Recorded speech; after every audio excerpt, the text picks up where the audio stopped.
क्या बात है, बात है।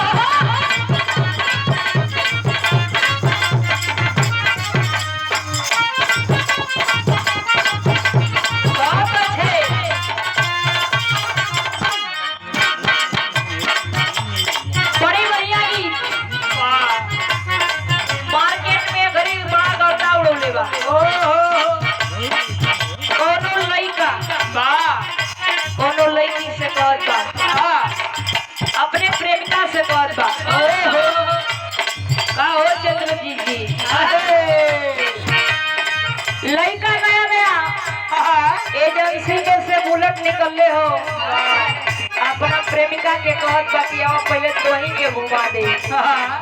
लेकिन आज हमें चंद्रजीत जी से कहत हिला, सुना कहीं हो बुलेट पे हमारा बैठ